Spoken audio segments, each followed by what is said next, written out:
imaging. Bruce Rosen mentioned it earlier today. See what I mean? Diffusion. This This is like the fiber structure of. That was interesting.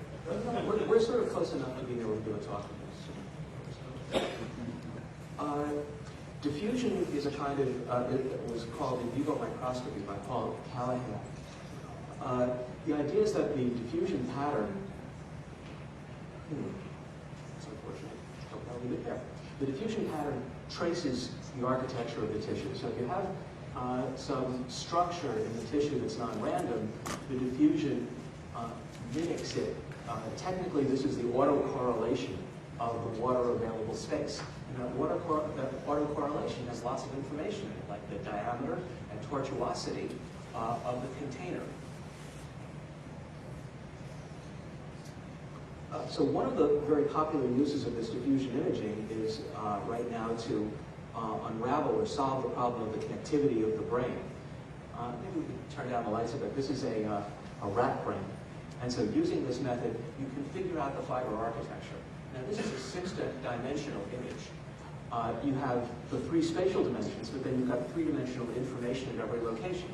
And so it's very helpful to think about tissue in more than three dimensions.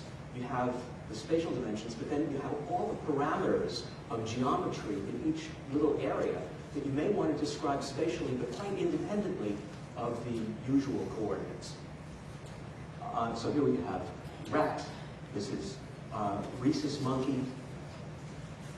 This is human in vivo, and that, of course, is the nice thing about this. That you can, so not only can we see the fiber architecture of the brain or any other organ for the first time, but we're really seeing more than people ever saw before. When people previously you had to choose, either you figure out one pathway at a time, or you make a slice through the brain and you see everything at a certain location. But now we can do both at the same time, and that's critical to putting Humpty Dumpty back together again. We can't quite figure out how you're doing that. How am I doing that? We encode we encode the self-diffusion of water molecules. So at each, we have a motion-sensitive MRI technique and make hundreds of motion-sensitive measurements and build up an image at each location of the three-dimensional pattern of water motion. That image that I showed in the first slide, this is an actual image of the water displacement pattern for one voxel, this thing here. So for every voxel in the NMR image, you get another three-dimensional image of the shape of the water motion.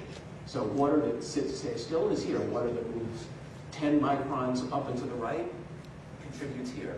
Water that goes 5 microns straight up is there. So this is just a picture, a three-dimensional image of the shape of where the water goes to. And the water is moving randomly, so it's random Brownian motion of all the water. Diffusion MRI. It is diffusion MRI. Oh, okay. But how did you get the different pathways, different colors? Oh, they're color-coded based on their orientation. What's significant about this particular method compared with other methods, such as diffusion tensor, is that it doesn't assume any particular shape of that probability distribution. The tensor imaging assumes one principal direction, one quadratic form to describe everything. But this is only the beginning. You can ask the question, of all the water molecules starting at a point, where do they all go? But then you can say, the ones that go here, where do they go next and next? So you can construct endpoint correlation functions. This was of considerable interest in the petroleum industry, who wanted to figure out the porosity and tortuosity of rock because they needed to push water in one side or carbon dioxide to get oil out the other side. So they were confronted with a rather similar problem. So this is, this really is just diffusion imaging, but more of it. Rat, as I say, this is human. Cat, little kitten, older cat.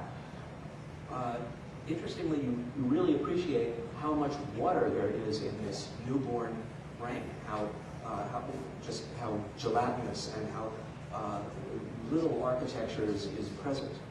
So it's really interesting to measure that. Fiber disarray is a very interesting marker for a lot of processes. Here we have two cortical specimens, one that's normal cortex and then a polymicrogyrated specimen. And you see how the disarray is transparent. The heart. I want to show you the heart because it lets us talk about things that deform. And deformation has been raised by many of the speakers today as an experimental technique or as something that tumors just cause tissue to do. This is the fiber architecture of a rat heart. Over here, it's very beautiful geometric shapes. Well, this looks like it's a mathematical simulation. It's not. This is actually an MR image of jello while we push down on the jello. And this is actual data. And we can make images like this of the heart while the heart beats and get pictures of it. The reason we did the tractography, the fibers of the heart, was that we needed a way to figure out what the deformation meant. And so the fibers gave a kind of Rosetta Stone for fiber shortening. Let me show you one application. This is a heart. These are two human hearts, normal on the top. This is a heart with hypertrophic cardiomyopathy. And you know there's fiber disarray in hypertrophic myopathy. And here's the image of the fiber thickening. So this is the thickening of every fiber perpendicular to its local axis. And you see there's less of it in this left ventricle over here. It's stiff. This is a non-compliant material. So it's very nice to demonstrate the passive non-compliance by measuring the deformation pattern and doing a calculation off the fiber. This is a bit of cardiac ventricle that's been injected with a polymer. And look at the way the fiber architecture has been deformed. This is a typical model of mass effect. When you have mass effect in any tissue, the diffusion pattern next to the mass changes. If you injected a mass into uniform liver, you do observe a change in the diffusion for a period of time because all of the tissue gets all the fiber architecture that's locally deformed, even in tissues that you don't think of as being fibrous tissues.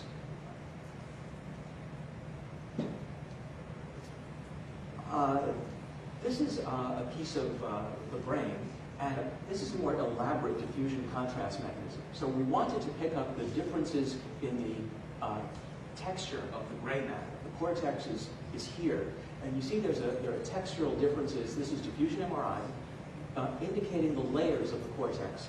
And what we've done is we've built a new diffusion contrast mechanism to basically detect tortuosity. We're sensitive now to the tortuosity of the extracellular space. And this tortuosity-weighted image is capable of sniffing out the different layers, which differ only, not with respect to their gross anisotropy. They're all kind of pointing this way. The differences here are just differences in cell number, cell diameter, packing fraction, stuff like that. So this is one of the pleasures of diffusion imaging.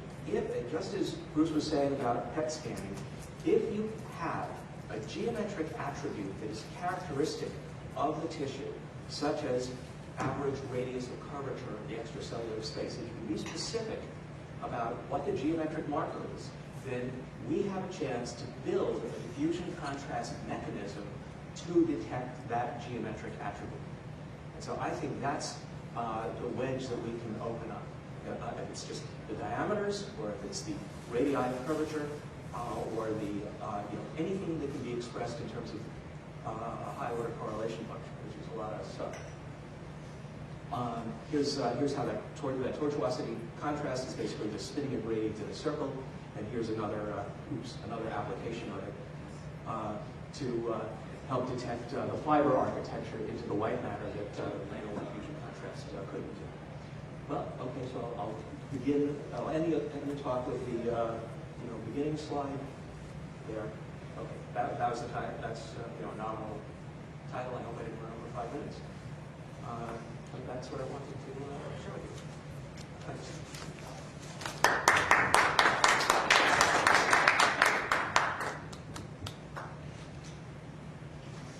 I guess if you talk for more than 5 minutes, you get a clap. I'm just going to ask if you could give us an idea of how long it takes to acquire the data so that you could answer the question. if you're looking at dynamic changes, what kind of time frames are you able to resolve? The technology is changing very rapidly right now.